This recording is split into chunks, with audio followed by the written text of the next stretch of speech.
ታላቅ የተቃውሞ ትዕይንተ ህዝብ ጥሪ ለኢትዮጵያውያን በሙሉ ጦርነት ይቁም፣ ግፋዊ አገዛዝ ያብቃ፣ ሰላም ይምጣ በሚል መሪ ርዕስ የአገዛዙን የጦርነት ፖሊሲና በንጹሃን ላይ የሚፈጽመውን ጭፍጨፋ የሚቃወም ታላቅ ትዕይንተ ህዝብ በኢንተርኔት አደባባይ ሊካሄድ ተጠርቷል።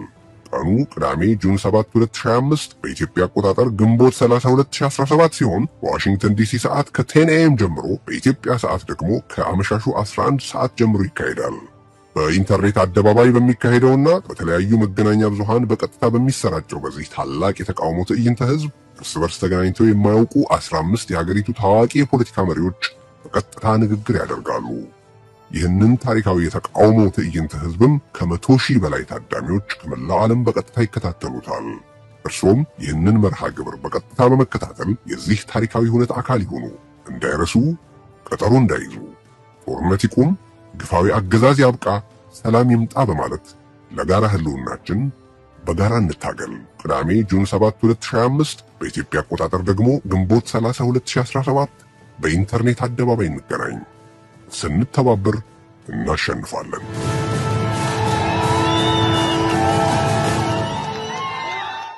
ሰላም ጤና ይስጥልን ተመልካቾቻችን፣ እንደምን ዋላችሁ እንደምን አመሻችሁ። ከአንከር ሚዲያ ዝግጅት ክፍል ያክብሮ ሰላምታችንን እናቀርባለን። ወደ ጎንደር ከተማ በመዝለቅ ድንገተኛ ልዩ ኦፕሬሽን ያከናወነው የአማራ ፋኖ ብሔራዊ ኃይል የጎንደር ቀጠና በጎንደር ከተማ ታስበው የነበሩ የተለያዩ መንግስታዊ ስነስርዓቶች እንዳይከናወኑ ማድረጉ ተገለጸ።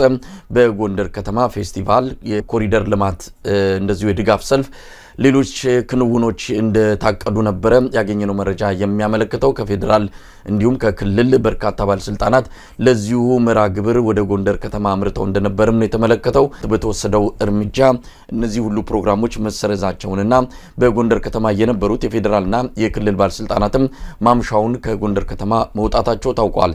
በአዲስ አበባ ወደ ጎንደር ሊያመሉ የተዘጋጁ ባለስልጣናትም እንደዚሁ ባሉበት መቅረታቸው ነው ካገኘነው መረጃ ለማወቅ የተቻለው። በሌላ በኩል በባህር ዳር ከተማ አቅራቢያ የሚገኘው የአገዛዙ የራዳር ጣቢያ ላይ ጥቃት መፈጸሙን የአማራ ፋኖ ብሔራዊ ኃይል የጎጃም አንደኛ ክፍለ ጦር አስታውቋል።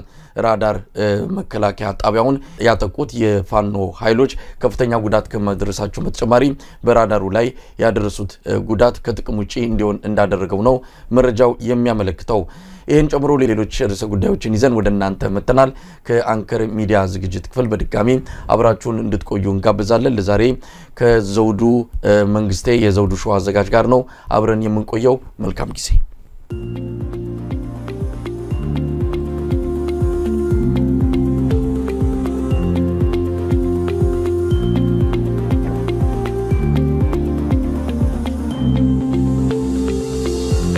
ጤና ይስጥልን ዘውዱ። ሰላም መሳይ፣ እንዴት አደርክ? ሰላም ወንድም። እንግዲህ ተገናኝተናል። ብዙ ርዕሰ ጉዳዮች አሉ። ጊዜው በፈቀደልን መጠን ሁሉንም ለመዳሰስ እንሞክራለን። በኢትዮጵያ እንግዲህ በየዕለቱ የሚከሰቱ ደራሽ ዜናዎች፣ ደራሽ ጉዳዮች አገዛዙ በተለያየ መልኩ እረፍት ባጣበት ሁኔታ የሚወስዳቸው እርምጃዎች እንግዲህ እሱም እረፍት አጥቶ እኛም እረፍት እንድናጣን ያደረገንና በርካታ ጉዳዮችን ይዘናል። ለማንኛውም የአብይ አህመድ የማታው የቴሌቪዥን የአንድ ሰዓት ፕሮግራም አለ። እሱን ምናልባት አንተ ተመልክተው እንደሆነ ነግረኸኛል። እንግዲህ ምናልባት ላላየን ሰዎች በተወሰነ ደረጃ መረጃውን አካፍለ በሱ ላይ አጭር ቆይታ የምናደርግ ይሆናል። በርካታ ጉዳዮች አሉ። ተወካዮች ምክር ቤት የውጭ ጉዳይ ሚኒስትሩ ያቀረቡትን ሪፖርት አዳምጠዋል። በተለይም ከዶክተር ደሳለኝ ጫኔ የቀረበ ጥያቄ ነበረ። ከኤርትራ ጋር የቃላት ጦርነት ጀምራችኋል የሚባል ነገር አለ። የኤርትራው ጉዳይ እንዴት ነው? ጦርነት የማይቀር ይመስላል ብሎ ዶክተር ደሳለኝ ጥያቄ አቅርቦ ነበረ። የውጭ ጉዳይ ሚኒስትሩ ዶክተር ጌዲዮን ጢሞቴዎስ የቃላት ጦርነት ውስጥ አልገባንም፣ ነገር ግን ስትራቴጂክ የሆነ የውጭ ጥቅማችንን ወደፊት ይዘን በተጓዝን ጊዜ ጸጉራቸውን የነጩ ሰዎች ወይም ደግሞ ሀገራት አይጠፉም በማለት በጎን እንደዚሁ ስም ሳይጠቅሱ በአሽሙር የተናገሩበት ሁኔታ አለ። ለማንኛውም እሱንም ጉዳይ እንመለከታለን። ሌሎች አጀንዳዎችም አሉ። እንግዲህ ዘውዱ ዘውትር እንደምናደርገው አንተ በእለቱ ያሉትን ዜናዎች በዘውዱ ሾው ለተመልካች የምታቀርባቸውን ዜናዎች ታጋራንና በተመረጡት ላይ እንወያያለን ማለት ነው። ወደ አንተ ልለፍ። በቅድሚያ እንግዲህ ኢትዮጵያ ውስጥ የሚገኙ መገናኛ አውታሮች እንደምታውቀው አብይ አህመድንም ጨምሮ የኢትዮጵያ ቴሌቪዥን አቅርቦታል። የሚሰጣቸው ከዚህ ቀደም የተለየ ነገሮች ባይኖርም በተለይም በማህበራዊ ገጾቹ ላይ ሁሉ ጊዜ የሚያስቀምጣቸው ነገር በፓርላማ የሚናገራቸው ነው ተመልሶ ወደ ቴሌቪዥን ፎርማል የሆነ ንግግር ለማስመሰል ያመጣው እንጂ የተለየ ነገር የለም።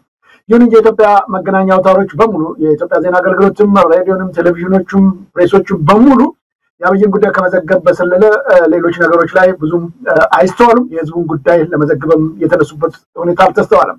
በሚገርም ሁኔታ የሚያቀርቧቸው ዘገባዎች ሁልጊዜ የተሳሳተና የተዛባ የውሸት ትርክት ያለባቸው በሚያሳዝን ሁኔታ የኢትዮጵያ ዜና አገልግሎት የዘገበው ዘገባ አሁን ወቀሳ ደርሶበታል። የሌለ ያልተጨበጠ በስፍራው ያልተገኘ እንደምታውቀው መሳይ አዳነች አቤቤን በተመለከተ የፓርቲዎቹ የጋራ ምክር ቤት ሽልማት ሰጥተዋታል። እዛ ላይ ያልተገኙ ያልተቀበሉ ውግዘትም ያነሱ ፓርቲዎች እንደነበሩ የሚዘነጋ አይደለም። ከዚህ ውስጥ አንዱ የእናት ፓርቲን በተመለከተ የኢትዮጵያ ዜና አገልግሎት ዘገባ አድርጓል። የተዛባ ዘገባ ነው። ይህን በተመለከተ ሁለተኛው ዘገባ እንዲታረም ስለመጠየቅ በሚል ለኢትዮጵያ ዜና አገልግሎት ደብዳቤ ጽፏል። የእናት ፓርቲ የተዛባ ዘገባ ሰርታችኋል በሚል ነው በደብዳቤው ላይ የገለጸው። ፓርቲያችን ይላል በአቋም ባልተገኘበት ስብሰባና እንደዚሁም ያለ ኃላፊው በፓርቲያችን በሌሉበት ሁኔታ ይህንን መሰል የፈጠራ ዘገባ ሆን ተብሎ ሐሰተኛ መረጃ ለማስተላለፍ ምናልባትም ህዝቡን ለማደራገር የተሰራ አድርጎ ይቆጠራል። ስለሆነም የዘገባው ሐሰተኛ በአግባቡ ተገልጾ ተገቢው የእርምት እርምጃ እንዲደረግ እንዲሁም ይፋዊ ይቅርታ እንዲጠየቅ እንጠይቃለን በሚል በደብዳቤ አስታውቋል። ይህንም በኢትዮጵያ ብሮድካስት ኮርፖሬት አሳውቋል ማለት ነው። እንደዚህ አይነት የተሳሳቱ መረጃዎችን የሚሰጠው የኢትዮጵያ መገናኛ አውታሮች በጣም አነጋጋሪ እየሆኑ ቀጥለዋል። ወደ ፋኖ ዘገባችን ስንሄድ አንተም ቀደም ሲል እንደገለጽከው በጎንደር በኩል እየተደረጉ ያሉት ከፍተኛ ተጋድሎች ውጤት እያመጡ ያለበት ሁኔታና በመንግስት በኩል ወይም ብልጽግና ሊያደርግ የነበረውን ስብሰባ መቋረጡን ወይም መክሸፉ ተገልጿል። በሌላም በኩል አቻፈር ህዝብ ገበሬው እያንዳንዱ ሆ ብሎ የተነሳበት ጉዳይ አለ። በተለይም ባለ ግል ትጥቅ ሆኖ ሁሉም ላይ መለስ ተነስቶ ከፋኖ ጋር ተቀላቅሏል። ያቸፈር ህዝብ የአማራ ፋኖ ብሔራዊ ኃይልን የጎጃም አገው ምድር ክፍለ ጦር በአቤ ጉበኛው ብርጌድ ስር የሚገኙ ባለ ግል ትጥቆች ከአርበኛው ጋር በጋራ ጠላትን እየደመሰሱት እንደሚገኙ መረጃዎቹ አመላክተዋል። አርሶ አደሩ ቅቆ በተናጠል ብቻ ሳይሆን በጋራ ነቅሎ በመውጣት ይህንን ጉዳይ ስርዓት በመቃወም በስንቅ በትጥቅ ከማገዝ ባሻገር ፊት ለፊት ጠላት ጋር በመፋለም ላይ እንደሆነ መረጃዎቹ ያመላክታሉ። በሌላም በኩል የአማራ ፋኖ ብሔራዊ ኃይል ንጉስ ሚካኤልም አሊኮር መብረቅ ክፍለ ጦር ከግንቦት 7 2017 ጀምሮ ሌሊቱን በሚደረጉ ትልልቅ ውጊያዎች ላይ በተደረጉ ተጋድሎች ከፍተኛ ድል መጎናጸፉን ገልጿል። እንግዲህ በሸዋም በጎጃምም በወሎም በጎንደርም የሚደረጉት ትግሎች የብልጽግናውን ኃይል እያስደነገጡት የሚገኝበት ሁኔታ ተስተውሏል። በሌላም በኩል ህገወጥ የዋት ቡድን ሌላ ዙር ጦር ወረራ ዝግጅት በማድረግ ላይ እንዳለ ደርሼበታለሁ ሲል የጠለምት አማራ ማንነት አስመላሽ መግለጫ አውጥቷል። በተቻለ መጠን ይህንን ለመከላከል በአካባቢው የሚገኘው ማህበረሰብ በጥንቃቄ እየተከታተለው ነው። ይሁን እንጂ ህዋት የፕሪቶሪያውን ከፈረመ በኋላ ባለ 15 አንቀጽ ሰነድ ውስጥ ሙሉ ለሙሉ ትጥቁን እንደሚፈታ ተዋጊዎቹንም በሙሉ ወደ ተሃድሶ ማሰልጠኛ ያስገባለሁ ቢልም በውሉ መሰረት የተፈጸሙ አንዳችም ጉዳዮች የሉም። ሆኖም አሁን ለዳግም ወረራ እየተዘጋጀ መሆኑን ደርሰንበታል በሚል ዝርዝር መግለጫዎች አስቀምጧል። ሌላው ኤቢሲን በህዝብ ዘንድ ተወዳጅና ተመራጭ ሚዲያ ሆኗል በማለት የዲሽ ባለሙያዎች አረጋገጡ መግለጫ ሰጡ በሚል የተገለጸው ነገር ነው። በጣም አስቂኝ ነው። የኢትዮጵያ ቴሌቪዥን ወይም ኢቢኤስ ለህዝቡ እያደረገ ያለው አስተዋጽኦ ካሉት ሚዲያዎች ሁሉ ተመራጭ ሆኖ እየተከታተሉ እንደሆነ እነዚሁ ዲሽ የሚተክሉ ሰዎች ያረጋግጠዋል በሚል ኢቢሲ መግለጫውን ሰጥቷል። ይህንን በተመለከተም በተለይም ጉዳዩ የሚመለከተው የመንግስት አካል ጭምር ሳይቀር ይህንን አጣርቻለሁ አረጋግጫለሁ ብሎ የገለጸው ነገር በጣም አሳፋሪ ተደርጓል።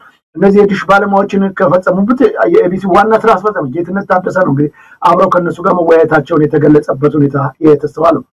ሌላው ወደ ውጭ ዜና ስናመራ ትራምፕ ኤርትራና ሶማሌን ጨምሮ በ12 ሀገራት ዜጎች ላይ ወደ ሀገር እንዳይገቡ እግድ ጥሏል ወይም የሚገድብ አዋጁንም ፈርሟል። ፕሬዚዳንት ትራምፕ እንግዲህ ይህንን የወሰነባቸው ሀገራቶች 12 ናቸው። አፍጋኒስታን፣ ሚያንማር፣ ቻድ፣ ኮንጎ ሪፐብሊክ፣ ኢኳቶሪያል ጊኒ፣ ኤርትራ፣ ሄት፣ ኢራን፣ ሊቢያ፣ ሶማሊያ፣ ሱዳን እና የመን ሲሆኑ በከፊል ገደብ የተጣለባቸው 7 ሀገራት ደግሞ ብሩንዲ፣ ኩባ፣ ላኦስ እንዲሁም ሴራሊዮን እና ቶጎ፣ ቱርክሜኒስታን እና ቬንዙዌላ መሆናቸው ተጠቅሰዋል ማለት ነው። ሌላው የአሜሪካን መንግስት በጸጥታው ምክር ቤት የቀረበውን የጋዛ ተኩስ አቁም ስምምነትም ውሳኔ ውድቅ አድርጎታል።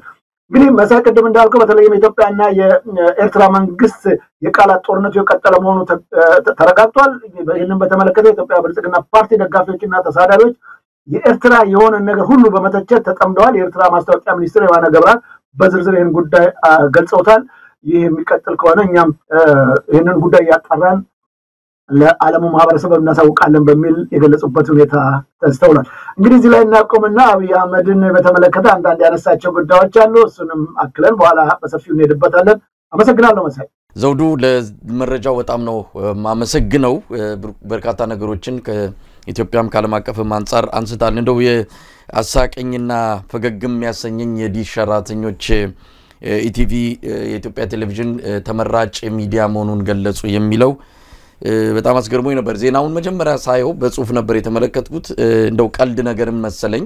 እንደው አንዳንድ ጊዜ ያው ቀልዱንም ቁም ነገሩንም ዜናውንም ፈጠራውንም በማትለይበት የተደበላለቀ አውድ ውስጥ ስላለን እንደው ቀልድ ነገር መስሎኝ መጀመሪያ ላልፈው ነበር። ነገር ግን ራሱ የኢትዮጵያ ቴሌቪዥን ፌስቡክ ገጽ ላይ ኦፊሻል የሆነው ላይ ስመለከተው በእውነቱ እንዴት ነው እየወረድን ያለ ነው? ከማማ ላይ ተፈጥፍጠን ወደ መሬት እየወደቅን ያለንበት ሁኔታ በጣም አስገራሚ ነው።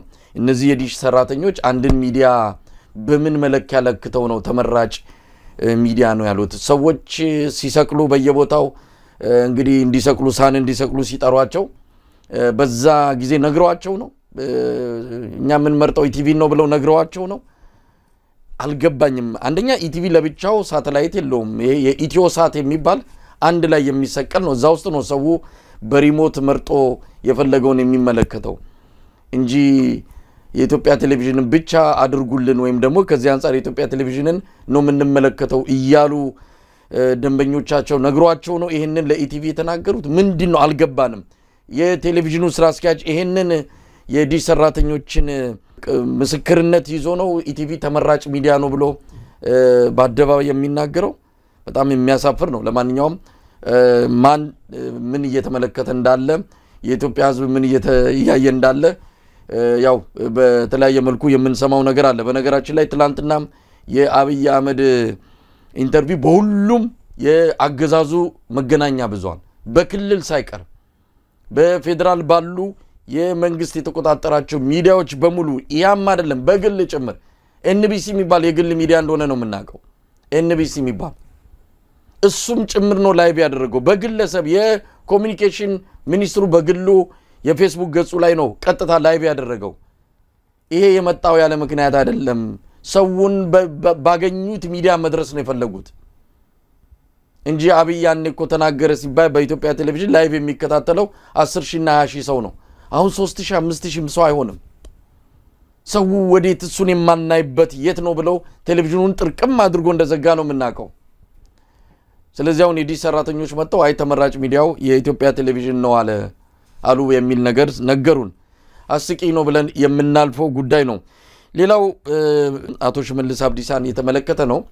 አቶ ሽመልስ አብዲሳ ወደ ቡልቡላ ዝዋይ አካባቢ ባቱ አንድ የሚመርቁት ፕሮጀክት ነበርና ወደዛ ራሳቸው ያሽከረከሩ አጃቢዎቻቸውን ይዘው በሚሄዱበት ጊዜ አሁን ለጊዜው ባልታወቀ ምክንያት የመኪና አደጋ ይሁን ወይም ጥቃት ይሁን ማረጋገጥ አልቻልንም፣ ግን አደጋ ደርሶባቸዋል። እሳቸው መትረፋቸውንና አብሯቸው ከነበሩት ውስጥ 3ቱ ህይወታቸው ማለፉን ነው የሰማነው። ከሞቱት መሃል አንደኛው የቅርብ አማካሪያቸው እንደሆኑም ተሰምቷል። በአረፈው ወይም ደግሞ በሞተው የቅርብ አማካሪያቸው ምክንያት ሀዘን ተሰምቷቸው ሲያለቅሱ እንደነበርም ነው የቅርብ የአይን እማኞች ላንከር ሚዲያ ይላኩት። እንግዲህ አደጋው ምንድነው? አቶ ሽመልስ አብዲሳ እሳቸው የሚያሽከረክሩት መኪና ላይ ነው አደጋ ደረሰ የተባለው። በጥቃት ይሁን ወይም ደግሞ በትራፊክ አደጋ ዝም ብሎ የመኪና አደጋ በዝርዝር እንግዲህ ምናልባት ከመንግስትም አካባቢ የምንሰማው ከሆነ እንጠብቃለን። ሌላው ስለ ቀደም ሲል ስለ አማራ ክልል የህዝብ መነሳትን በተመለከተ አቸፈር ላይ ህዝቡ ተነስቷል የሚል ነገር አንስተ ነበረ። የአማራ ህዝብ ከተነሳ ቆይቷል። በእርግጥ አሁን ከጫፍ እስከ ጫፍ ከሊቅ እስከ ደቂቅ ተማሪውም ገበሬውም ሁሉም የሚነሳበት ጊዜ ደረሰ ይመስላል። ከአቸፈር ሌላ ወደ ቋሪትም ደጋዳሞት ቋሪት እንደዚሁ ህዝቡ ሆ ብሎ መነሳቱን የሚገልጽ መረጃ ሰምተናል። ይህንን እየሰማን ያለነው እንግዲህ የአገዛዙ የሰላም ሚኒስቴር ከ265 በአማራ ክልል ከሚገኙ ወረዳዎች 263ቱን መንግስት ተቆጣጥሮ ያለበት የብልጽግና መዋቅር ያለምንም ኮሽታ እየሰራ ያለበት ነው በሚል መግለጫ በሰጡ ማግስት ነው ይህንን እየሰማን ያለነው። የጎንደሩንም ሆነ የባህር ዳሩን ጥቃት እየሰማን ያለነው አገዛዙ ምንም አይነት በአማራ ክልል ጽንፈኛው ኃይል የተቆጣጠረው ቦታ የለም የሚል ማረጋገጫ እየሰጡ ባለበት የፌደራል ፖሊስ ኮሚሽኑም በየትኛውም አካባቢ ኢትዮጵያውያን መንቀሳቀስ ይችላሉ ብለው እየገለጹ ባለበት ጊዜ ላይ እንዲህ አይነት ዜናዎችን እንግዲህ በርክተው እየሰማን እንገኛለን። ወደ አንተ ልምጣ ዘውዱ። የአብይ አህመድ የቴሌቪዥን መግለጫ በአራት ተከታታይ ክፍል ይቀርባል ነው ያሉት። ምን አዲስ ነገር አለው? እዚህ ጋር ግልጽ መሆን ያስፈልጋል። አልተከታተልኩትም። ነገር ግን ቁርጥራጮች በቲክቶክም በፌስቡክም በተለያየ መልኩም በኢንስታግራምም ይመጣል። እነሱን ቁርጥራጮች ገጣጥሜ ስረዳ አንድም አዲስ ነገር አልሰማንም። አሁንም አብይ አህመድ በምንድነው በዳመና ውስጥ እየተንሳፈፈ ያለ መሬት ላይ ወርዶ እውነቱን መጋፈጥ ያልፈለገ አሁንም በምናብ ውስጥ እየዋኘ ያለ አሁንም ከኢትዮጵያን ጋር ሆድና ጀርባ ሆኖ በሱ ዓለም ውስጥ ሽምጥ እየጋለበ የሚገኝ ሰው መሆኑን እንጂ ከእውነታው ጋር መጋፈጥ ካለው አጠቃላይ ችግር ጋር እንደው ራሱን አገናኝቶ እንኳን የሆነ ነገር ይናገራል ተብሎ ሲጠበቅ አሁንም እዛው ላይ ቆሞ ያልተጨበጡ ተስፋዎችን መሬት ላይ የሌሉ ነገሮችን የሚናገር ሰው ሆኖ ነው ያገኘሁት። እንግዲህ ሙሉውን ላዳመጣችሁ ለተከታተላችሁ መጀመሪያ ድሉን እንስጥና ከዛ እኛም ያለንን የተሰማን እናገራለን። አመሰግናለሁ። ያው እንግዲህ ትክስቱ ያለው ያልዳመጣል። ብዙዎቹ ቅድም በዘውዱ ሾው ሚዲያ ላይ ያው የተወሰኑትን ጠቃሚ ይሆናሉ ያልኳቸው ወይም የሱን የውሸት ትርክቶች ለማቅረብ ሞክሬያለሁ። የተወሰኑትን አለፍ አድርጌ ለማስደመጥ ሞክሬያለሁና ብዙዎቹ ባክ ዝጋልን ነበር እያሉኝ የነበሩት። እኔም ያው የሥራ ጉዳይ ሆኖ ነው አማራጭ ስለሌለኝ ሙሉን ለማዳመጥ አንዳንዴ የምትገደደው እንጂ በጣም አሰልቺ ነው። አንዳንዶቹ ደግሞ ያው ቅድም እንዳልከው በተለያየ መልኩ የገለጻቸው ናቸው። አንደኛ በራሱ ሶሻል ሚዲያዎች ላይ የተናገራቸው ነገሮች ናቸው።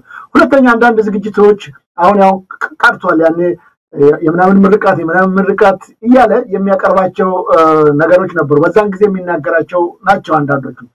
ሌሎቹ ፓርላማ ላይ ቁጭ ብለው የሚሳደበው ፓርላማውን እንደምንም የማይቆጥረው እዛ ላይ የሚተቻቸው የሚናገራቸው ቃላቶች ናቸው ብዙዎቹ እንጂ የተለየ ነገር የለውም። በእርግጥ እንዳልኩት ኢትዮጵያ ቴሌቪዥን ላይ ስለቀረበ ካልሆነ መሰለኝ። እንግዲህ ከነዚህ ውስጥ ከተነሱት እንደው አንኳሮቹን ብናይ በጣም የሚያሳፍር በጣም የሚያሳዝን እቺን ታላቅ ሀገር ኢትዮጵያን የሚያዋርድ አንዳንድ ነገሮችም የተናገረበት አለ። ለምሳሌ 27 ዩኒቨርሲቲዎች ታላላቅ ተቋማቶች ሽልማት እንድወስድ ጠይቀውኝ አልሄድኩም ብሏል። አልተቀበልኩም ማለት በጣም የሚያሳዝን። አብይ አህመድ እንኳንም እንደነዚህ አይነት በዓለም አቀፍ ደረጃ እውቅና ያላቸው ተቋማቶች ዩኒቨርሲቲዎች ጠርተውት አይደለም በቀደም እንዳየው ነው ወደ አውሮፓ ሳይጠራ ሄዶ የደረሰበትን ውርደት የምናየው ጉዳይ ነው። እና ከየት አመጣቸው እነዚህ 27 ዩኒቨርሲቲዎች? እነማን ናቸው? ምን በመስራቱና ወይም በመፈጸሙ ነው የጋበዙት? ይህንን ሽልማት ሊሰጡት የፈቀዱት ለምንድን ነው? ምን አድርጎ ነው? ምን ሰርቶ ነው የሚለው መታየት ያስፈልጋል። እንኳን እሱ መለስ ዜናዊ እንኳን ከዚህ ቀደም በአንድ ወቅት አንዳንድ ሽልማቶች እንደምታስታውሰው የማዳበሪያ ተቋም ወይም ድርጅት የሰጠውን ሽልማት ለእናቶች ለወጣቶች ይሁን ብሎ እንኳን እሱ መልሶ ያን ገንዘብ እንደሰጠ ገልጾታል። ግን ያ እንኳን ተገቢ አይደለም ኮራፕሽን ነው ተብሎ ትችት ውስጥ እንደገባ የምናስታውሰው። አሁን አብይ ምን አድርጎ ምን ሰርቶ ምን ፈጽሞ ነው አሁን እነዚህ 27 ዩኒቨርሲቲዎችና ወይም ተቋማቶች እሱን የጋበዙት ነው? እንግዲህ በእኛ የምናየው እንኳን እኛ ኢትዮጵያኖች ሌሎችም አሁን የገመገሙት የሚገኙት ቅድም እንዳልከው በአውሮፓ ጉብኝት አደረጋለሁ ወደ 6-7 ሀገራቶች ብሎ መጣ። እሱ አሁን እንደምታውቀው ወደ አማራ ክልል ድንገት ነው ተነስቶ የሚሄደው። ይቀበላሉ፣ አማራጭ የላቸውም። ደቡብ ላይ ዝም ብሎ ድንገት ይሄዳል፣ አማራጭ የላቸውም። እዚህ ጋር ሄዳለሁ ይላል። ልክ ወጣ እንዳማራ ላሴት እዛም ይሄዳል። ምክንያቱም ምንም አማራጭ የለም፣ ትቀበላቸዋለህ። ተመሳሳይ ነገር ነው። ልክ እንደ አውሮፓም መጥቶ በእነዚህ ሀገሮች ሁሉ ይሄዳሉ። ቀጠሮ የለው ምን የለው ተነስቶ አሁን ፈረንሳይ ላይ ሲገባ የሚቀበለው ጠፋ። የገባው በመሳሳት አካባቢ ነው። ማን ይቀበለው? ማክሮን ራሱ ወደ ሌላ ሀገር ለመሄድ ዝግጅት ላይ ነው ያለው። ሌላ ሰው እንኳን አላኩለትም። የማይረባ እዚህ ግባ የማይባል እንኳን እስቲ አንድ ሀገር ጠቅላይ ሚኒስትር አይደለም ያንድ ትንሽ ኃላፊነት ላይ የተቀመጠ ሰውን እንኳን ባለው መልኩ ማስተናገድ ያልቻሉበት ሁኔታ ነው። እሱ ጋር ሄደም ይቀበለው አጣ። 5 ቀን ነው እንግዲህ ፈረንሳይ ውስጥ የተቀመጠው ፓሪስ ውስጥ። የት ሂድ? አሁን ያንን እንደምን አንስቶታል። እኔ ፓሪስ በተቀመጥኩ ጊዜ 200 ዓመት የቆየ አንድ ቤተክርስቲያን አይቻለሁ። በትውልድ ካንዱ ትውልድ አንዱ እየሰራው ያለ ማጠናቀቃለ የተሰራው 200 ዓመት የፈጀ ይላል ያ የዞረበት እርግጥ ነው ሄዷል አይቷል ጎብኝቷል ምክንያቱም የት ሂድ ሜጃ ስላጣ እሱ ጋር ሄዷል አተታውር እንትኑ ላይ ሐውልቱ ጋር ሄዶ እዛ ታወሩ ላይ ሄዶ ቆሟል አይቷል የሚሄድበት ስላጣ የዞረባቸው ቦታዎች እንጂ ኦፊሻሊ እነዚህ ቦታዎች ለመጎብኘት ፕሬዝዳንቱ ወይም ደግሞ የሀገሪቱ መሪ ይዞት የሄደበት ሁኔታ አልተስተዋለም ሌላው በውጭ በተንቀሳቀስኩበት ለአውሮፓ በሄድኩበት ጊዜ ይላል የአምቡላንስ ጩኸቱ በጠበጠኛል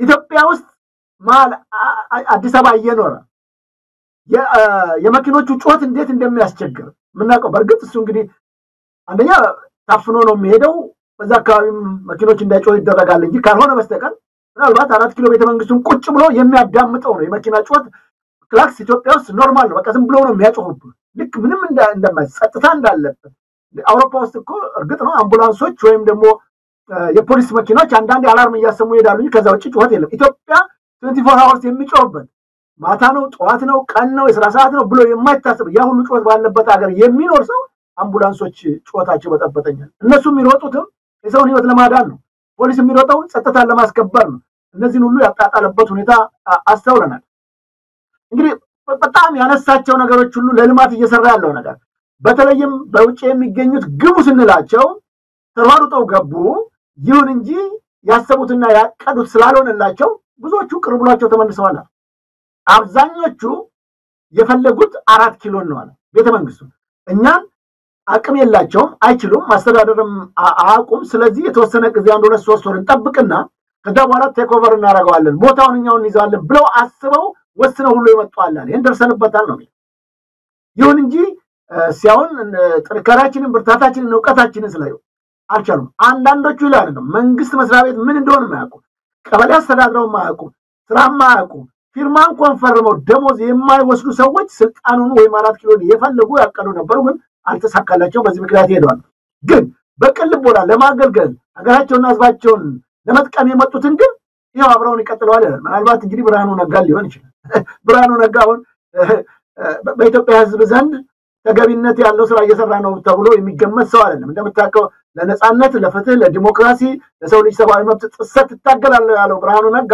ዛሬ ያን ሁሉ ሲያወራ እንደው አስመራ ኤርትራ በላው ገብቻለሁ ያለ ሰውዬ ዛሬት እንዳለ ምናየው እሱ የሚመራው ትምህርት ሚኒስተር በሚሊዮን የሚቆጠሩ ተማሪዎች ከትምህርት ገበታ የሌሉበት ብዙዎቹ የዩኒቨርሲቲ ተማሪዎች ትምህርት ጨርሰው ስራ ያጡበት በርካታ ትምህርት ቤቶች በራሱ በጋዢው ፓርቲ ጭምር ሳይቀር የወደሙበት የትምህርት ተቋማቶች የጦር ማከማቻ በሆኑበት እነሱን እንግዲህ እንደ ሚኒስትር አድርጎ ያስቀመጠው ሰው እነዚህ የተቀበሉት ብሏል ግን ከዛው እስከ ሄዱት እናንዳርጋቸው ጽጌ ተመልሰዋል ለናምን ተመልሰዋል ከራሱ ከግንቦት 7 እንኳን ብንመልስ አንገዛም ስላቱ አንፈልግም አንተን አገዛት ወይም እኛ የታገልነው የለፋነው ለዚህ አይደለም ያሉት ተመልሰዋል ብዙዎቹ የሰራቸው ስራዎችና የሰራ ያለውን ነገር ከመተቸት አቋያም በሳይ እንግዲህ በጣም ብዙ የተነሱ ነገሮች አሉ በጣም በሚያሳፍሩ ሁኔታ የፖለቲካ ነጻነት አይዲያ የላቸውም የሚናገሩት ሰዎች አቅም የሌላቸው ምንም አይዲያ የሌላቸው ሰዎች ናቸው መነጋገር መወያየት የሚችሉ ሰዎች የሉም ሜዳውን ክፍት አድርገናል እጃችንን ዘርግተን ተቀብለናል ግን አይዲያ የሚባል ነገር የላቸው ለሀገር ለወገን የሚጠቅም ሌላው ለመጀመሪያ ጊዜ ማን ነው ያደሰው ይላል ጋዜጠኛው ራሱ የላሊበላን ማን ነው ያደሰው እነዚህ ያጼ ፋሲል ግንብን ወይ ቤተ መንግስት ማን ነው ያደሰው ቤተ መንግስት የምኒልክን ቤተ መንግስት የቀዳማዊ ኃይለ ሥላሴ የሰሩትን ቤተ መንግስት ማን ነው ያደሰው እኛን ስንት ዓመት ሙሉ ታይቶ የማይታወቅ ነው እሱ ስለ እድሳት ነው የሚያወራው ያንን ትላልቅ ዓለም ሰለጠነች ባልተባለበት ወይም ስልጣኔ በሌለበት ጊዜ እነ ላሊበላን የሰሩት የኢትዮጵያ ንጉሶች ናቸው የኢትዮጵያ መሪዎች ናቸው እነሱ ሰርተውታል ይሄ ግን ጠግኛለሁ ብሎ እስካሁን ማንንም ያልሰራውን እኔ ሰርቻለሁ ይላል ስለራሱ ብቻ ሲያወራ ቆይቶ ብልጽግና በምንም ተአምር ማንም የሚቀይረው አይደለም ስለዚህ ወደፊት እንቀጥላለን ብሎ ያጠናቀቀበት ነው እንግዲህ መጀመሪያው ዙር በቀጣይ ደግሞ ምን ያመጣል የምናየው ይሆናል አመሰግናለሁ ማሰል እንዳልከው ነው ሐሳብ ብዙ ጊዜ ሐሳብ የላቸውም እኛን የገጠመን እኮ ሐሳብ የራቃቸው ሐሳብ የደረቃቸው ተቀናቃኞች ናቸው ይላል ብልጽግናውን ምን ሞራል አለው ስለ ዕውቀትና ሐሳብ እንደው ለመናገር ብልጽግና መለያው ብልጽግና ጌጡ ድንቁርና አይደለም ወይ እንደ የአብይ አህመድ እኔ እንደው ይሄ ከስድብም ሊቆጠር አይገባም አብይ አህመድ በምን መለኪያ ነው ጠቅላይ ሚኒስትር ሆነው እንደው ኢትዮጵያች ሀገር ፈርዶባት ድንገት አጭበርብሮ ቤተ መንግስት ገብቶ ላይ አናታችን ላይ ቁጭ ያለበት በእውቀት ነው ምን ሰርቶ ምን ተመርምሮ ከማን ጋር ተወዳድሮ የትናቋለን የካቲት ላይ መጋቢት ሱልጣን ላይ ሊወጣ አሁን ስለ ሐሳብ ስለ ውድድር ስለ ተለያዩ ነገሮች ሲያወራ እሱ ጋር ምን አለ እስቲ ሌላ አይደለም ከ7ኛ ክፍል በኋላ የት ነበረ ይሄ የራሱ ዶክመንት ከ7ኛ ክፍል በኋላ አብይ አህመድ የት እንደተማረ የሚያሳይኮ ምንም አይነት የትምህርት ማስረጃ ልናገኝ አልቻለም ከ7ኛ ክፍል ዘሎ ዩኒቨርሲቲ ዶክተሬት መያዙን የሰማነው እሱንም እንደሚባለው ከሆነ ዶክተሬቱን የጨረሰበት ይሄ የመመረቂያ ጽሁፉ የተቀዳ የተኮረጀ መሆኑ ተጋልጧል አዲስ አበባ ዩኒቨርሲቲ አንድ ቀን ነፃ ሲወጣ ከአብይ አህመድ ጭቆና ነፃ ሲወጣ የዚህን ሰውዬ የመመረቂያ ጽሁፍ አውጥቶ ማጋለጥ አለበት የተኮረጀ አንድም ሳይቀር የተቀዳን ነገር ነው ይዞ ምንድነው ዶክተሬት አገኘዋለሁ ምን ዕውቀት አለው እኛ ዕውቀት አለው ብለን መስፈርት ልናወጣ አይደለም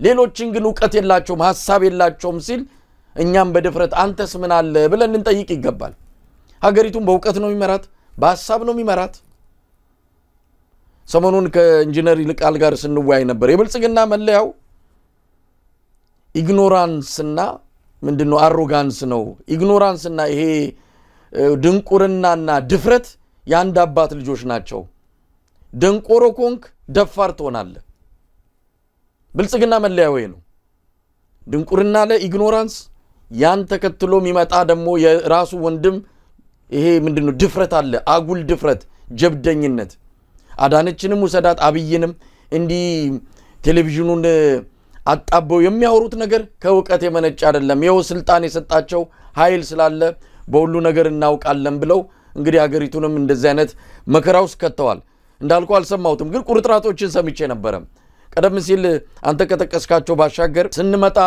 ካዝናው ባዶ ነበር አለ ሀገሪቱ ደሞዝ መክፈል ማትችልበት ደረጃ ላይ ትገኝ ነበር ዛሬስ ደሞዝ መክፈል ይችላልች ያኔ እኮ ደሞዝ አልተከፈለንም የሚል ማህበረሰብ ክፍል ሰምተን አናቅም ዛሬ ወደ ሀዲያ ብትሄድ እሷን ሄድኩበት ያለው ሀዲያ ብትሄድ መምራን ደሞዛተው ወደ ገጠር ገብተዋል ሸክም ሊሰሩ እርሻ ሊሰሩ ካለ ነውሱም መሬቱ ካለ ደሞዝ ማይከፈላቸው እኮ መምራን ቁጥር በየጊዜው እየጨመረ ነው ያለው ትግራይ ክልል 17 ወር ደሞዝ አልተከፈላቸው መምራን አሁን ነው ደሞዝ መክፈል የማይችል መንግስት የተፈጠረው የሰላምና የጸጥታ ሁኔታ ነሳ ኢትዮጵያን ካደጋ ታድገናል እንደ ኢትዮጵያ ምን ጊዜውም በላይ በታሪኩ አይታ በማታውቀው ሁኔታ የሉና አደጋ ውስጥ የገባችው አሁን በአብይ እጅ ላይ በወደቀች ጊዜ ነው አዲስ ነገር አልነገረንም ስለ ኢትዮጵያዊነት ከእንደገና ትዝታችንን ሊቀሰቅስ ያኔ ወደ ስልጣን ሲመጣ ኢትዮጵያ ያለ አፉ ላይ የሞላውን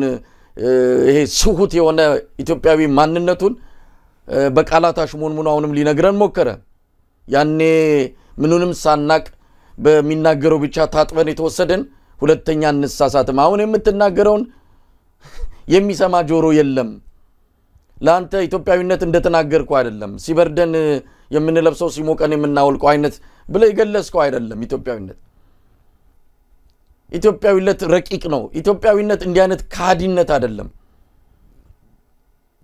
ኢትዮጵያን መውደድ በእንደዚህ የሚገለጽ ከሆነ ኢትዮጵያዊነት ይቅርብኝ የምንል ዜጎች ምናልባትም ብዙዎች ነን በሱ ደረጃ የሚገለጽ እሱ በሚያደርገው ደረጃ ኢትዮጵያዊነት የሚለካ ከሆነ ኢትዮጵያዊነት ይቅርብን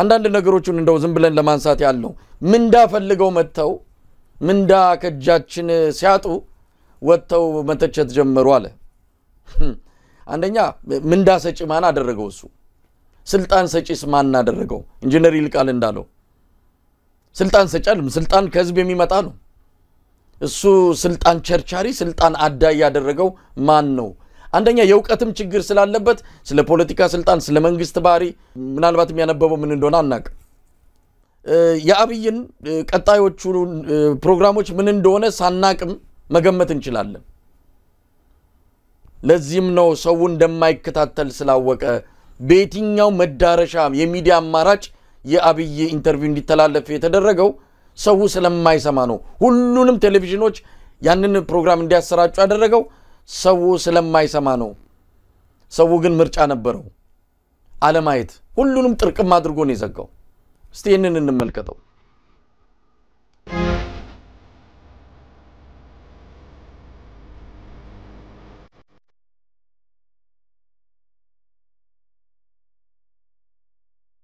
ዝግና ጀምሮ የማይጨርሱ ተናግሮ የማይፈጽሙ አንበቾ ጀምሮ አንድም ነገር የለም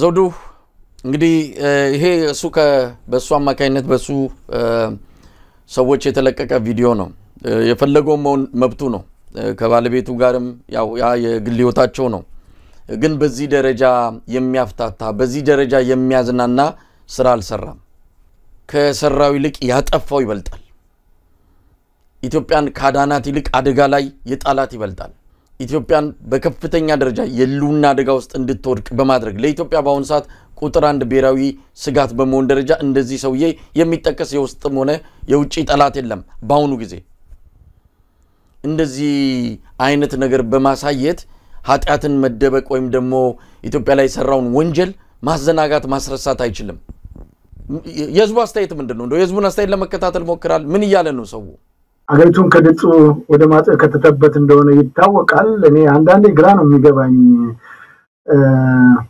ምንድነው እንግዲህ የደርግንም ስርዓት አውቃለሁኝ አይቻለሁ አልፈናል መንግስቱ ኃይለማርያም ምን እንደሚሰራ ምን እንደሚያደርግ እናቃለን የንጉሠ ነገሥቱንም እናቃለን ታሪካቸውን ማለት ነው ምንድነው የሚሰራው ነው አብይ አህመድ እሷን ፈርዶባታል ባለቤቱ በየጉራንጉሩ በሄደበት ቦታ ሁሉ ተከትላ ትሄዳለች እንግዲህ ፕሬዝዳንት መንግስቱ ኃይለማርያም እንደምታውቀው ባለቤታቸው እንደውም ብዙ ጊዜ አይታዩም ከሳቸው ጋር ምናልባት እኔ አላየሁትም የተለያየ ቦታ እሳቸው ሲሄዱ ተከትላ ስትሄድ አላየሁም ባለቤታቸው የንጉሠ ነገሥቱም አልፎ አልፎ በተለይም በውጪ በተለያየ በጣም ትልቅ ጉዳይ ሲሄዱ ካልሆነ በስተቀር በየቦታው አንደኛ አይታዩም በጣም ወሳኝ ጉዳይ ካልሆነ በስተቀር ንጉሱን አታያቸውም በየቦታው በየምናም መለስንም ቢሆን በተመሳሳይ መልኩ እንደዚህ ታሪክ ያዋረደ ኢትዮጵያን ክብር እዛ ያዘቀጠ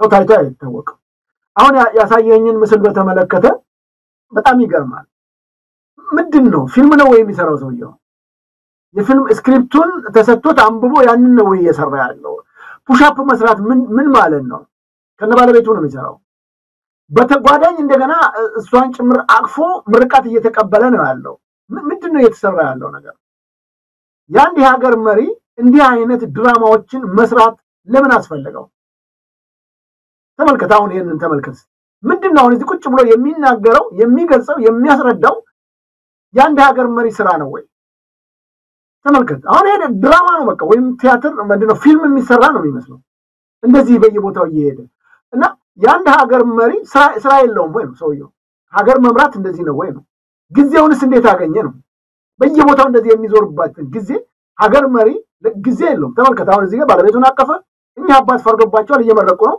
ራሳቸው ቋንቋ ማስተርጓሚ ነው እየተተረጎመለት ነው ያለው በቃ ምርቃት አሜን አሜን ይላል አሜን ማለት እኮ አይደለም ማለት ነገር በተግባር ከዚህ ጸሎት ወይም ከዚህ ምርቃት በኋላ ምንድነው የሚያደርገው አብይ አህመድ ህፃናቶችን ነው እኮ የሚገለው ደካማ አቅመ ደካሞችን ከንገሳቸው ያለ አባትን እናትን እኮ ነው እየገደለ ያለው ከቤት ንብረት እያፈናቀለ ያለው እኮ ነው የሰውዬ ምርቃት ምን ይሰራልናል ገቢራ ካላደረከው በተግባር ካላወልከው እንደ ኢትዮጵያ የምናስብ ከሆነ ሰው ከሆነ አይምሮአችን የሚሰራ ከሆነ ይሄን ግለሰብ ካለበት ቦታ እንዲነሳ ሁሉም በጋራ መቆም ያለበት እንጂ እንዲህ አይነት አሽዋፊ የሆነን ሰው አገሪቱ መቀመቅ ውስጥ የከተተን ሰው እንዴት አርገን አፕሪሼት መታረቀው በተለይም እሱን የሚያደንቁ አብቹ የሚሉ ሰዎች ጤነኞችም አይመስሉም ዞር ይያላስ በተለይ ደግሞ ተመረናል የሚሉ እንደነ ብርሃኑ ነጋ አይነት ሰዎች ደግሞ የጃንሆይን የሚያክሰው በኢህአፓ ትግል ውስጥ የነበረ ሰው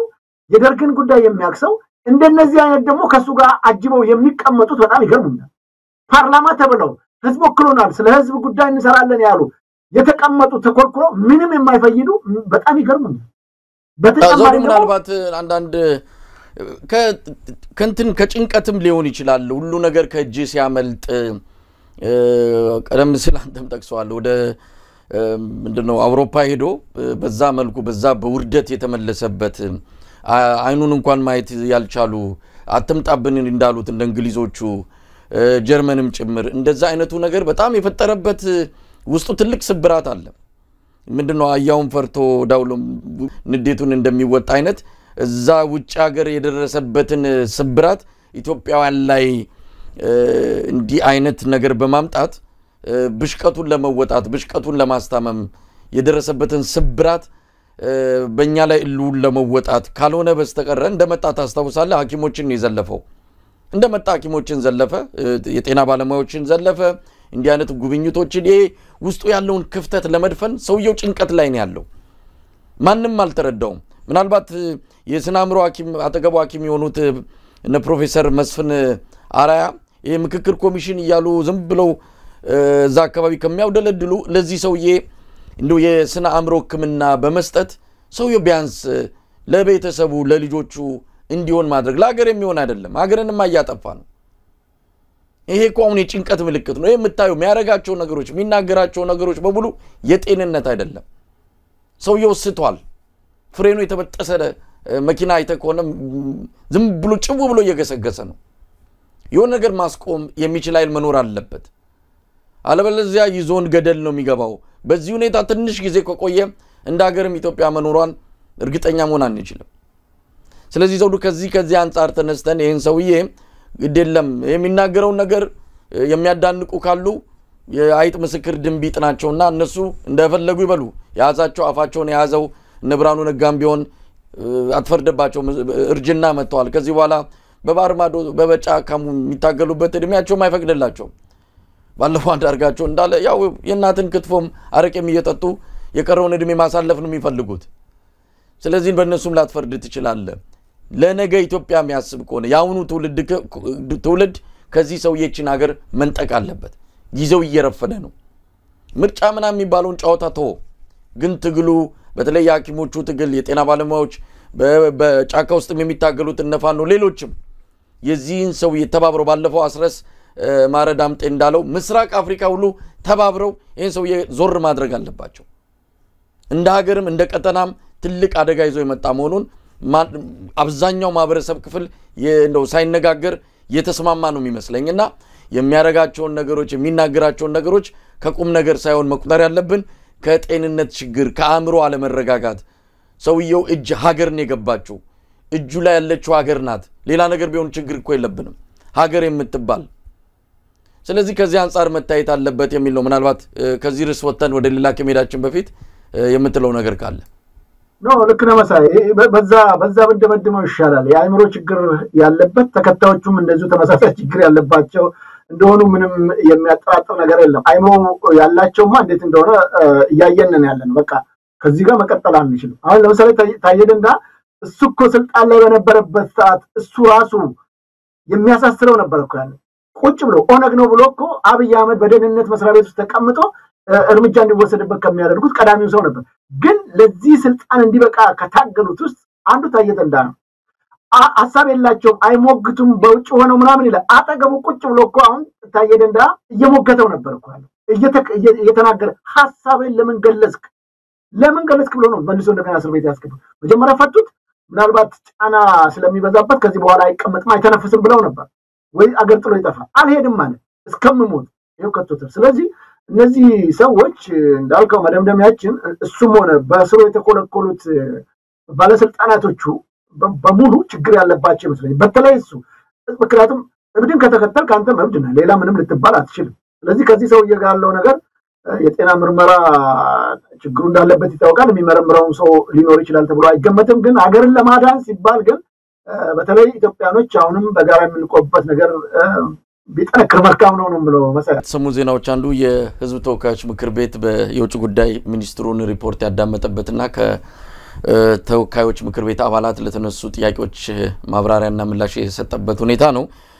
በአንድ ጉዳይ ላይ ነው የምናተኩረው። ብዙ ነገሮችን አንስቷል። ነገር ግን ከኤርትራ ጋር ባለው ጉዳይ ላይ ከዶክተር ደሳለኝ ጫኔ ምክር ቤት አባል የቀረበለትን ጥያቄ በተመለከተ ዶክተር ጌዲዮን ጢሞቴዎስ የመለሰው መልስ አለ። እንግዲህ ዶክተር ደሳለኝ ጫኔ ከኤርትራ ጋር የቃላት ጦርነቱ ተጀምሯል፣ ምናልባት ወደ ጦርነት ሊያመራ የሚችልበት ሁኔታ እንዳለ ነው እና ከኤርትራ ጋር ጦርነት ይኖራል ወይ የሚል በጥያቄም በአስተያየት መልክ ላነሱት ነው እንግዲህ ዶክተር ጌዲዮን ጢሞቴዎስ መልስ የሰጠው።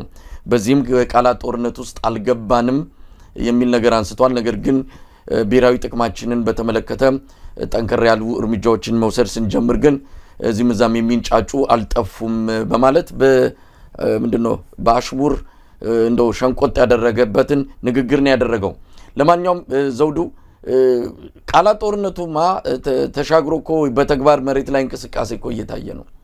ሰሞኑን ያሉትን የበልፊቶቹን እንተውና የፕሬዝዳንት ኢሳያስ አፈወርቂ ንግግር በራሱ የቃላት ጦርነት ቢያንስ መጀመሩንና እየከረረ መምጣቱን የሚያሳይ ነው። ከዛ በኋላ አይሻ መጣ የመከላከያ ሚኒስትሯ የተናገረችው ደግሞ የበለጠ እየከረረ እንደመጣ አሳየን። አሁን ደግሞ አምባሳደር ዲና ሙፍቲ እስካሁን ድረስ ከአገዛዙ ባለስልጣናት ወጥቶ የማያውቁን ኤርትራ ጦር ከኢትዮጵያ ምድር ላይ ይውጣ፣ ያ ብቻም አይደለም ህዋትን ተጠቅሞ ኢትዮጵያን ሊያበጣብጥ ነው ኤርትራ መንግስት፣ ሶስተኛም ክስ አምጥቷል። በኢትዮጵያ ማለት የኩሽ የሴም እየተባለ ልዩነት ተፈጥሮ ኢትዮጵያን እርስ በርስ እንዲጣሉ የኤርትራ መንግስት እየሰራ ነው የሚል ክስ ትልቅ ክሶች ነው ይዞ የመጣው ዲና ሙፍቲ። ከዚህ በላይ ቃላት ጦርነት ምንድነው? አብይ አህመድ አውሮፓ ሄደው አሁንም ወደ ሱዳን መልእክተኛ ይላከው ለሌላ አይደለም፣ ከዚሁ ከኤርትራ ጉዳይ ጋር በተያያዘ እንደሆነ ብዙ ማስረጃዎች እየወጡ ነው ያሉት። ስለዚህ ዘውዱ የዶክተር ጌዲዮን ጢሞቴዎስ ሽሽት ወዴት ነው? የቃላት ጦርነቱን በዚህ ያፋፋሙ በተግባርም ዝግጅት እያደረጉ ፓርላማ ላይ ወጥቶ የተለየ መልእክት ምንም ነገር እንዳልተፈጠረ አድርጎ መግለጽ ምን ማለት ነው የሚለው ነገር እስቲ እንዴት ትገልጸዋለህ? እንዳልከው ነው የቃላት ጦርነቱ ቀጥሏል። ወደ ተግባር መቼ ይገባል እንዴት ይገባል የሚለው ላይ ከማለት ከመጠበቅ በዘለለ ሌላ ምንለው ነገር የለም። ከፍተኛ መንግስት ባለስልጣናቶች ናቸው። የውጭ ጉዳይ ሚኒስትር ነው እንግዲህ ዶክተር ጢሞቴዎስ ይሄንን በተመለከተ እሱም ራሱ በነገራችን ላይ አውሮፓ ከሄዱት አንዱ ነው። የልኡካን ቡድኑ ነው ምንም ሳይሰሩ ቢመለሱም ወደዛ ይዟቸው ሄዱ። ሌላው አብይ ጭንቀት ውስጥ መሆኑን የምታመላክተው ምክትል ጠቅላይ ሚኒስትሩን ወደ ብራዚል ነው የላከው። የአየር ኃይል አዛዡንና እንደገና ኢታማጆር ሹሙን ደግሞ ብርሃኑ ጁላን ወደ ራሽያ ነው የላከው። ደህንነቶችን ደግሞ ወደ ሱዳን ነው። ምንም ስጋት አለበት። እነዚህም እምነት የለውም ማለት ነው ባሉት የሥራ ኃላፊ። ምክትል ጠቅላይ ሚኒስትሩን እንዴት ትልካለህ አንተ ስትወጣ? እንዴት የአገሪቱን የኢታማጆር እሱ ነው የአገሪቱ ጠቅላይ ጦር አዛዥ እሱ ነው። ከሱ ቀጥሎ ነው እንግዲህ ብርሃኑ ጁላ። እሱን ለምንድን ነው የሚልከው? የአየር ኃይል አዛዡን ጭምር ለምንድን ነው የላካቸው? እና ጭንቀት ውስጥ ያለ ሰው ነው። ይሄ የሚያመላክተን እንግዲህ ራሱም የውጭ ጉዳይ ሚኒስትሩንም ጭምር ነው ይዞት የሄደው። ሲሄድ የገንዘብ ሚኒስትሩንም ይዞ ነው የሄደው። ስለዚህ ከኤርትራ ጋር ያለው ነገር ከተጀመረ ቆይቷል። ንግግሩ የውጭ ጉዳይ ሚኒስትሯ የአገር ከፍተኛ ባለስልጣን ነች አይደለም? አይሻ መሐመድ የመከላከያ ሚኒስትር ነች። የመከላከያ ሚኒስትሯ የሰጠችውን መግለጫ አይተናል። እንደ ሀገር የማይቆጠሩ አቅም የሌላቸው ምንም ዝግቡ የማይባሉ የራሳቸውን መንግስት እንኳን ህዝብ በአግባቡ ያላስተዳደሩ ህዝባቸው ጠቅላላ በስደት ያለ ግን ምንም የማይረቡ ሰዎች ዛሬ በኢትዮጵያ ጉዳይ ጣልቃ ይገባሉ ብላ እኮ የተናገረችው የመከላከያ ሚኒስትሯ ነች። አይሻ መሐመድ አጠገቧ ከተወለደችበት ሀገር የከፍተኛ የመንግስት ባለስልጣናቶች የክልሉ ማለት ነው ጥለው ኤርትራ ገብተው ከኤርትራ በረሃ ውስጥ አሁን እና በኢትዮጵያ በረሃ ውስጥ እየተዋጉ ያለበት ሁኔታ ነው። ይሄንን ነው የምታጠቀ የራሱ ሀገር ያለበትን ችግር በማየት እንደገናም አምባሳደር ዲና ሙፍቲም የገለጹትን ያው ገልጸዋል፣ አብራርተዋል በተገቢው መልኩ። እንደዛ አይነት ክስ ያቀረቡት በኤርትራ መንግስት ላይ ነው። ጦርነት ያወጀ ነው። ይሄን ስራ የሚሰራ ነው ኤርትራ መንግስት። ከዚህ በላይ ምን እንዲነገር ከፍተኛው የመንግስት ባለስልጣናቶች የሚመለከታቸው ከአምባሳደር ዲና ሙፍቲ ቀጥሎ ደግሞ ሌሎችም የሚሰጧቸውን ትችቶች የምናየውና የምንመለከተው ጉዳይ ይሄን በተመለከተ የኤርትራ መንግስትም የራሱን ማብራሪያ ሰጥቶበታል። የፕሬዝዳንቱ ጭምር ሳይቀሩ እኮ በዓላቸውን ባከበሩበት ጊዜ የተናገሩትን ንግግሮች ሰፊ ናቸው። ጦርነት ማለት ይሄ ከዚህ ውጭ ምናምን። ሌላው የኤርትራ ማስታወቂያ ሚኒስትር የማነ ገብረአብ ትናንትናም ጭምር ሳይቀር ከዚህ በፊትም እንደዚሁ መግለጫ ሰጥተዋል።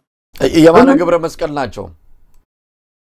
የማስታወቂያ ሚኒስትሩ የማነ ገብረ መስቀል መግለጫ ሰጥተዋል። በትዊተር በራሳቸው ገጽ ላይ አስቀምጠውታል። የብልጽግና ደጋፊዎችና ተሳዳቢዎች ብለው ነው የኤርትራን ጥንታዊና ዘመናዊ ታሪክ በመከለስና በማዛባት ኤርትራን የቀጠናውን ሁኔታ ለማዛባት የሚደረገውን ጥረት በፍጹም አንቀበልም፣ ጥንቃቄ አድርጉ ብለው ነው የሰጡት እኮሳቸው። ይሄ ሁሉ ነገር ባለበት ሁኔታ ከዚህ የበለጠ እንግዲህ የሀገሪቱ የኤርትራ ማስታወቂያ ሚኒስትር አብናቸውን የሰጡት ከኢትዮጵያም እንዳልኩ የውጭ ጉዳይ ምንድነው የመከላከያ ሚኒስትሩ አምባሳደር ዲና ሙፍቲ ይህንን ሁሉ መግለጫ የሰጡ የመንግስት ባለስልጣናቶች ባሉበት ምንም የሚረባ ነገር የለም ብሎ ማለት ተገቢ አይመስልም። ጦርነቱ ተጀምሯል። የቃላት ጦርነቱ ኦሬዲ አልፏል ነው ከዛ ማለት እንችላለን። በትንንሽ ሰዎች ሳይሆን በአገሪቱ ወሳኝ ሰዎች እየተሰጠ ያለ መግለጫ ነው። ስለዚህ ይህንን በተመለከተ የከፋ ነገር እንደሚመጣ ምንም ጥርጥር የለውም። ግን አብይ አህመድ በፓርላማው ላይ ብዙ ጊዜ ስትል ቀይ ባህር ያስፈልገናል፣ ወደብ ያስፈልገናል፣ ወደድንም ጠላንም 130,000 ህዝብ የያዘ ሀገር እንዴት ያለ ወደብ ይቀመጣል? ይህ በሰላም ከሆነ በሰላም ካልሆነ በኃይል እያለ እኮ ተፎክሯል። እዚህ በላይ ምንድነው ፓርላማው ላይ ነው የተናገረው። እንደዚህ ፓርላማው እንግዲህ ይሄንን አዳመጠ ማለት አክሰፕት አድርጎታል ማለት ነው። ሌላ ተቃውሞ እስካላቀረበ ድረስ እንደዚህ አይነት ንግግሮች ባሉበት ሰዓት ምንም አይመለከተንም ወይም ደግሞ ምንም ነገር የለም ብሎ ማለት አይችልም። አብይ ግን አሁን ጦርነት ለመክፈት አቅም የለውም፣ ምንም አቅም የለውም። እንኳን እስከነሱ ጋር ለመዋጋት አይቶታል፣ ጀርባውን አይቶታል። እንኳን አይደለም ከትግራይ ጋር በተደረገው ውጊያ የተፈጠረበትን ነገር ታያለ። በአማራ ህዝብና በአፋሮችን ህዝብ ሌላው ኢትዮጵያዊ እንዴት አድርጎ ተፋልሞ ያንን ድል እንዳደረጉ የምናስታውሰው ጉዳይ ነው። ወደኋላ መለስ ብለን ስናይ ለወንበሩ መቀመጥ ዛሬ እንዲህ ተደላቆት መልሶ ክህደት በመፈጸም በአማራው ህዝብ ላይ በተለይ ፋኖ ላይ የወሰደው እርምጃ ዘግናኝና አሳፋሪ ከቃላት ጦርነት ወደ መሳሪያ ጦርነት መግባቱ ይቀራል ብዬ አልገምትም። ግን የአቅም ውስንነት ይመስለኛል ያቆየው መሳይ። እንግዲህ ውጭ ጉዳይ ሚኒስትሩ ዶክተር ጌዲዮን ምናልባት አሉ የቃላት ጦርነቱ የተጀመረ ይመስለኛል በሚል ለቀረበው ጥያቄ የመለሱት ማለት ነው። የቃላት ጦርነት ውስጥ አልገባንም፣ ጉዳዩ የሚያሳስባቸው የሚመለከታቸው ዜጎች የህዝብ ተወካዮችና የቀድሞ የመንግስት ኃላፊዎች የራሳቸው ምልከታ እንደሚያጋሩ ግን አልሸሸጉም። የመንግስት አቋም አይደለም። አይሻ ማንን ወክላን የተናገረችው የመከላከያ ሚኒስትሯ ወይስ ስም አልጠቀሰችም? ስም ስላልጠራች ስለ ኤርትራ አልተናገረችም ብለን እንደው በዚህ ደረጃስ እንደው ግንዛቤ ያጠረን አድርገው ነው የሚያዩት? ዲና ሙፍቲ የሚናገሩት ማንን ወክለው ነው? የቀድሞ አይደሉም፣ አሁን በስልጣን ላይ ያሉ ሰው ናቸው። ስለዚህ እንዲህ አይነት ምንድነው ድብብቆሽ እንዲህ አይነት መልክና ቅርጽ የለ ወይስ ሳይነጋገሩ ሳይግባቡ ነው ሀገሪቱን እየመሩ ያሉት? አንዱ ሌላ ይናገራል፣ አንዱ ሌላ ይናገራል። መግባባት የሚባል ነገር የለም። ለማንኛውም የውጭ ጉዳይ ሚኒስትሩ ዛሬ በመሬት ላይ ያለውን ነገር አይደለም የተናገሩት። የሆነ የሚያድበሰብሱት የሚሸሹት ነገር አለ። ነገር ግን ሸሽተው አድበስብሰውም የሚያመልጡት ጉዳይ አይደለም። ነገሮች ፈጣው እየመጡ ነው ያሉትና እሱን የምናየው ይሆናል በቅርበት። ለማንኛውም የአሜሪካው አምባሳደር ኤርቪን ማሲንጋ ኢትዮጵያ የባህር በር የማግኘት መብት አላት ልታገኝም ይገባታል የሚል ነገር አንስተዋል። ያንን ተከትሎ የብልጽግና ሚዲያዎች የብልጽግና ዲጂታል ሰራዊት እቺን ወሬ እያንጠለጠሉ እዚህ መዛም እየተሯሯጡ ነው። ምን የተለየ ነገር ተናገሩ አምባሳደሩ? ኢትዮጵያ የባህር በር እንደሚያስፈልጋትማ የመንግስታቱ ድርጅት ጭምር ከበርካታ ዓመታት በፊት እኮ ይፋ ያደረገው ነው።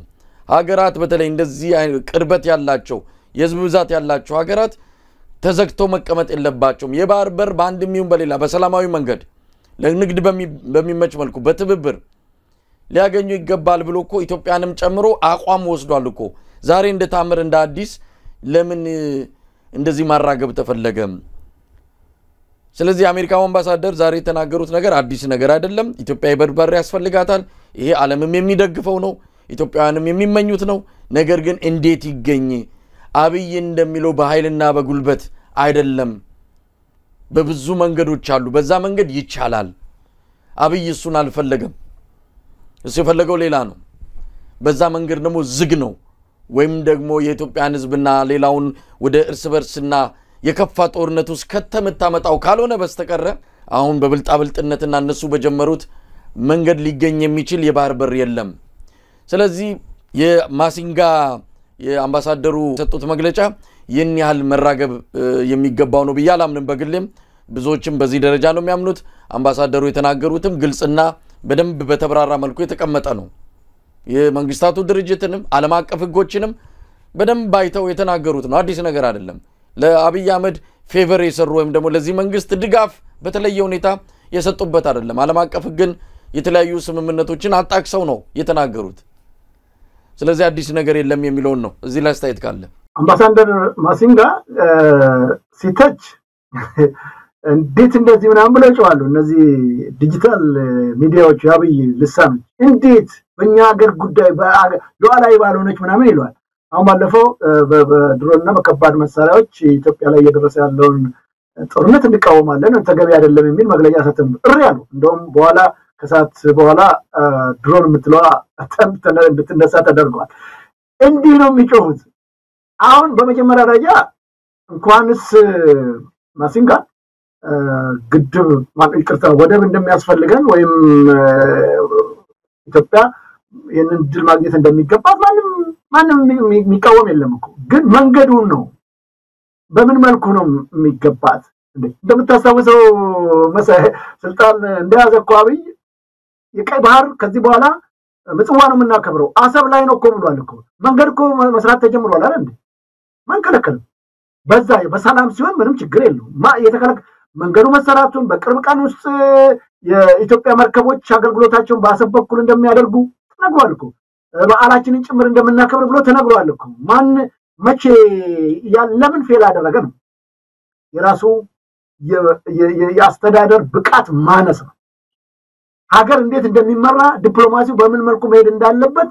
ያቅም ማነስ ችግር ከማካሪዎቹ ጭምር ብዙዎቹ በርግጥ ምክር አይሰማም ይያሉ ብዙዎቹ ተጣልተው የወጡ ሰዎች አሉ እርግጥ ነው ብዙ መረጃዎች አሉ ለምሳሌ ዲጂታል ሚዲያው ዝም ብሎ ከመጮህ በዘለለ መብቷ ነው አይታል ባለፈው 7ኛ ዓመቱን ሲያከብር ኦሮሚያ ክልል መርከብ ተሰርቶ ተሸክሞ እንዲሄዱ ተደረገ ያ ሁሉ ምን ያስፈልጋል በዚህ በእንደነዚህ አይነት ድራማ በመስራት ቅድም ልክ እንዳየነው እንዳሳየኝ ፊልም ፑሽ አፕ በመስራት ካላማችን የሚገድበን የለም ምናምን እያለከለከ እንደሚያወራው እኮ አይደለም ሀገር መምራት እኮ ቀላል አይደለም በደቂቃ ውስጥ ተጨፍሯል እኮ ከድሬዳዋ ጀምሮ ማነው ስሙ አዲስ አበባ በለው ጅጅጋ ሶማሌ ክልል በጠቅላላ እኮ ጭፈራ ነበር ከሶማሌላንድ ጋር በቃ ተደራድረን ጨርሰናል ብሎ እኮ የለም እንግዲህ ያለው ሁሉም በጥናት ነው የሚደረገው ሀገር የሚመራው ዝም ብሎ በሆዋያታና በጩኸት አይደለም ለዚህ የማሲንጋ ንግግር አምባሳደሩ ምንም በኢትዮጵያ ጉዳይ ላይ ወደ ማግኘት አለማግኘት ላይ የሚያመጣው የሚጨምረው የሚቀንሰው ምንም ነገር የለም አሁንም ኢትዮጵያ የራሷን የምትለውን መሪዋን እስከምታገኝ ድረስ ችግሩ ወንደልጥል ነው የሚቀረው በዲፕሎማሲ በንግግር በውይይት በዓለም አቀፍና በአገር አቀፍ በአፍሪካም ህግ መሰረት ነው የሚዳኘው ሁሉም ነገር በኃይል በጉልበት እሱ ሌላ ጉዳይ ነው በኃይልና በጉልበት ይሄዳል ካለ ሌላ ጉዳይ ነው ይሄንንስ ለማረግ አቅም አለው ወይ ራሱን የቻለ ነው በማውራት የሚሆን አይደለም ከሶማሌላንድ ጋር ያደረገውን ከሶማሌ ጋር ያደረገውን እንደገና ደግሞ ከኬንያ ጋር በየቦታው ጣልቃ እየገባ ዛሬ ጅቡቲ ጭምር እንደፈለገች የምታደርገን ይሄ ሁሉ የሀገራችን መሪዎች ዲፕሎማቶች ያቅም ማነስ የችሎታ ማነስ የልምድ ማነስ ያመጣው ችግር ነው ዞሮ መፍትሄ ሊመጣ የሚችለው አሁንም በሚደረጉት በአገርም በውጭም በትጥቅ ትግልም በህዝባዊ አመጽም በሚደረጉ ስራዎች ላይ ህዝቡ በጋራና በአንድነት ሆኖ ይህን ስርዓተ መንግስት ገሸሽ አድርጎ ኢትዮጵያን የሚመራ መሪ ህዝቡ ራሱ የሚመርጥበትን መንገድ ማመቻቸት ይመችል ያኔ ከሆነ ሁሉም ነገር የሚስተካከልበት መንገድ ይመጣል ብዬ ነው የማስበው መሳይ ዘውዱ በጣም አመሰግናለሁ እንግዲህ ዛሬ በተለያዩ ርዕሰ ጉዳዮች ቆይታ ያደረግንበት የአንከር የመረጃ ክፍለ ጊዜም ይህንን ይመስላል ዘውዱ ሾው የዘውዱ ሾው አዘጋጅ በጣም ነው ማመሰግነው እግዚአብሔር ይስጥልኝ መልካም ቀን ዘውዱ ሾው ሚዲያን ያንተ ተመልካች አድማጮቻችንም ሰብስክራይብ ያደርጉ ወዳጅ ቤተሰቦቻችን ሁሉ ወቅታዊና ዕለታዊ ዜናዎችን በየቀኑ ከሰኞ እስከ እሑድ የሚያቀርብ ዝግጅት ነው እንደምታውቀው እንግዶችንም በየጊዜው ያቀርበን ጉዳይ የሚመለከታቸው በቀጥታ ውይይት የምናቀርብበት ዝግጅት አለና ምናልባት ያላወቃችሁ ዘውዱ ሾው ሚዲያ ገብታችሁ ሰብስክራይብ ያደርጋችሁ ወዳጅ ቤተሰቦቻችን እንድትሆኑ በዚህ አጋጣሚ ለመግለጽ ፈልጋለሁ መሳይ ለአንከር ሚዲያ ተከታታዮች በድጋሚ አመሰግናለሁ ተመልካቾቻችን አብራችሁን ስለነበራችሁ ምስጋናችን ከልብ ሆኖ ከያላችሁበት ይድረሳችሁ ኢትዮጵያ በክብር ለዘላለም ትኖር ጤና ይስጥልን